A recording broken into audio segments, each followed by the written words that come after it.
Good morning and welcome to this presentation with the Swedish Fund Selection Agency.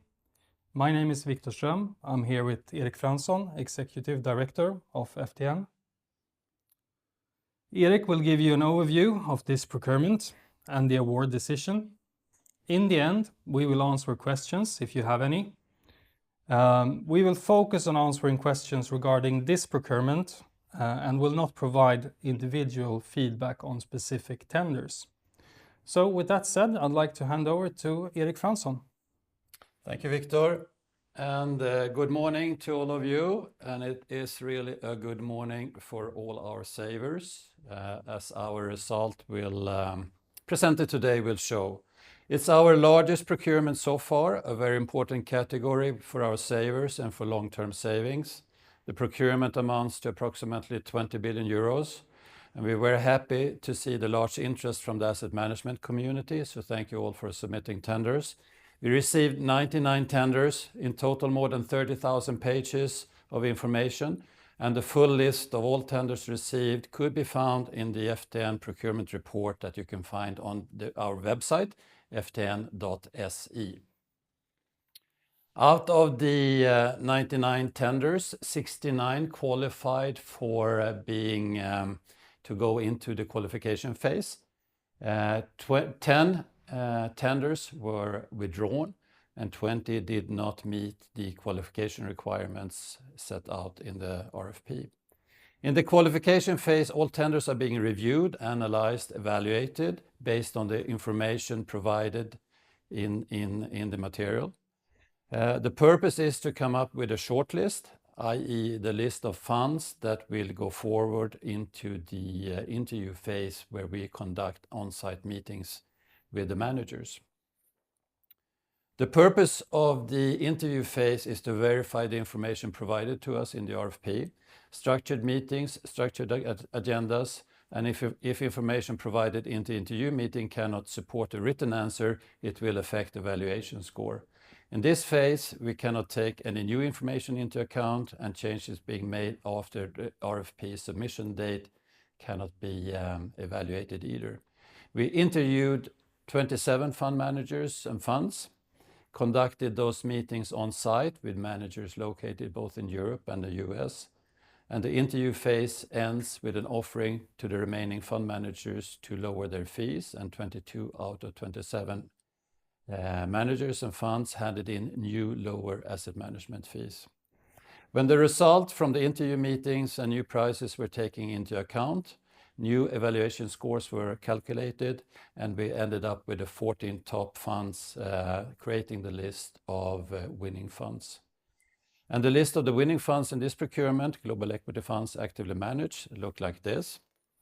And after working with our 99 tenders for more than a year, I'm happy to share this list with you all.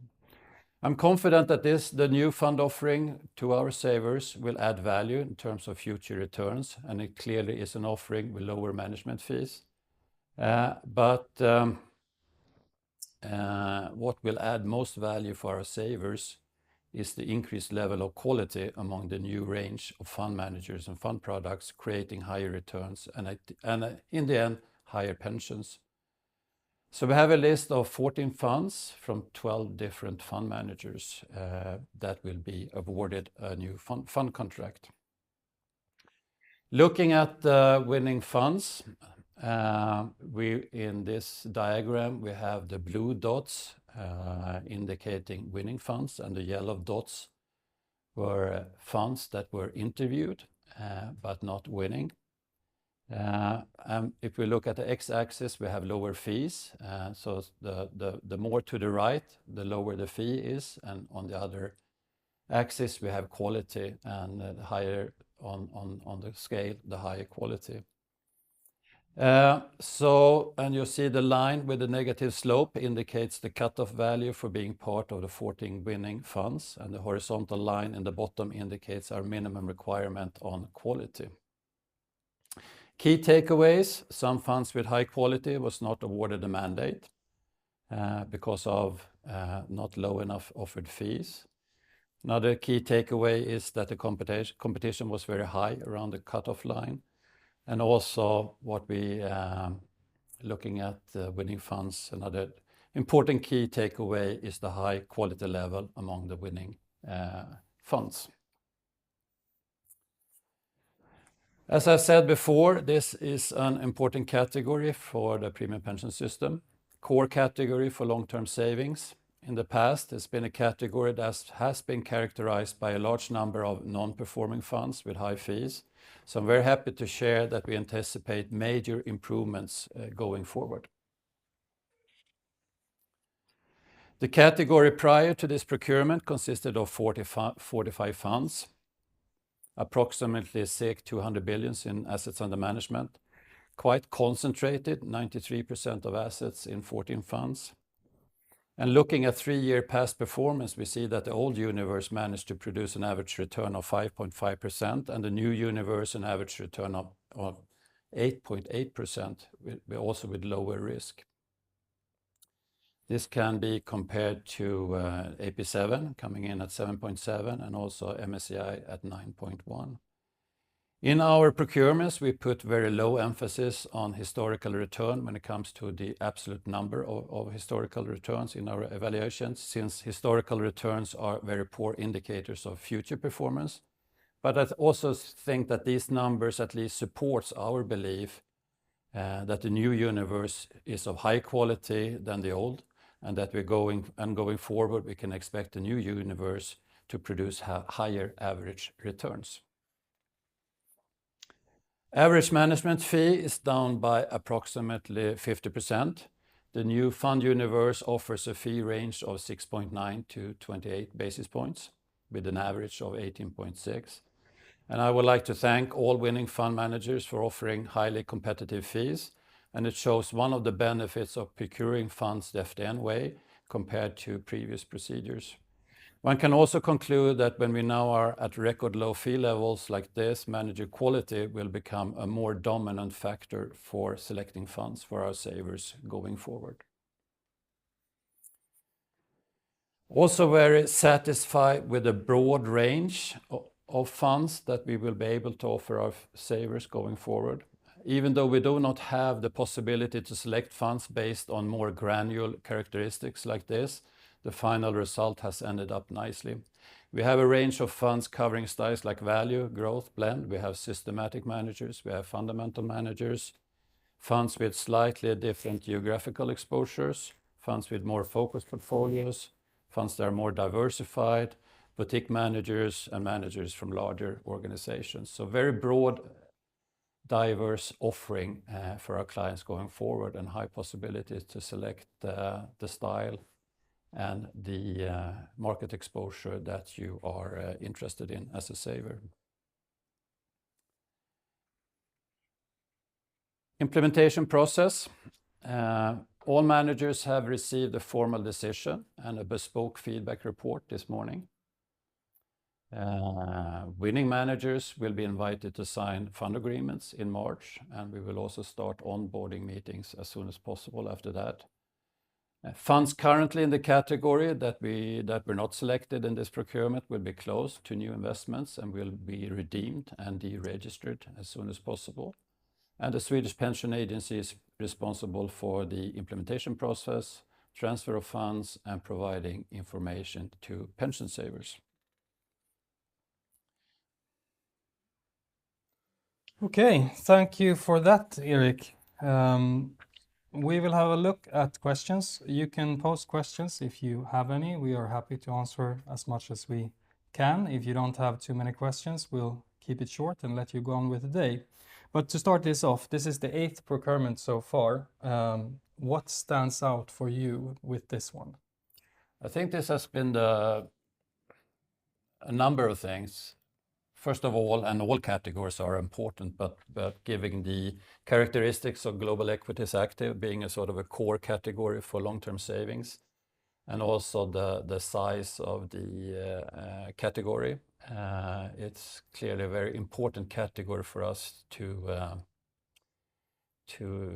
conclude and also to improve going forward. I think we can add a lot of value for the savers by increasing quality, lowering fees, And of course, it's been a very long process with 99 tenders, lots of work, 30,000 pages. A lot of people have read them all, not only one time, 2 times, 3 times. And everybody has been treated equal. So it's been a very thorough process, and we need to do that also to make sure that we treat all fund companies equal, and also to make sure that we end up with the best result possible. That's great. I saw a first question here. Will we receive feedback on why a fund did not qualify? You sort of mentioned it slightly in the presentation. I think all managers that have taken part in the tender will receive feedback, both from the individual bespoke feedback report. There's also the procurement report that we post on our website. Yeah. And also, if you're a fund manager and you want more information, or you have questions and you have participated in a tender, you're free to contact us, and we can have a one-on-one discussion as well regarding the outcome of your procurement. Perfect. I know regarding the bespoke feedback reports, they will be distributed today. Some might already have gotten it, and some will get it in the next couple of hours. So if you haven't seen it yet, it's probably because it's on its way to you. You mentioned 99 tenders. This is quite a lot more than previous procurements. Why do you think that is? I think this is a category where all sort of major managers have a fund in. Yeah. And for a lot of managers, this is a flagship product. And it's asset management industry is a global industry, sort of indicated by tenders we have received from all over the world. And we've been on interview meetings in both in the US and Europe. So this is a product where sort of most sort of high quality managers have in their fund offering, and also makes it possible for a lot of managers to submit tenders. Yeah. But we're happy that we have sort of reach out globally. I think there is a global knowledge on what we're doing, and we're happy for so that we can have a large number of tenders as well, because the more tenders we can have, the higher the likelihood that we will end up with a good universe at the end. Of course. Yeah, and we are highly grateful for all fund managers participating, sending us tenders, even if only a few can be selected. It is highly important that we have a lot of tenders to be able to find the quality we're looking for. So even if you were not selected this time, we are thankful for the tender submitted. So I think that was it for today. As Erik mentioned, we have published a procurement report that's available on ftn.se. If you're interested in this, make sure to read it. Everything that we talked about today and a lot more about this procurement you'll find in the report. And for the fund managers that participated, you will get a bespoke feedback report. So yeah, that should be it. Erik, any closing remarks? No. Thank you, Victor, and thank you all. Thank you all fund managers submitting tenders. And yeah, thanks a lot. And if you have further questions, you know where to reach us. Thanks a lot. Thank you.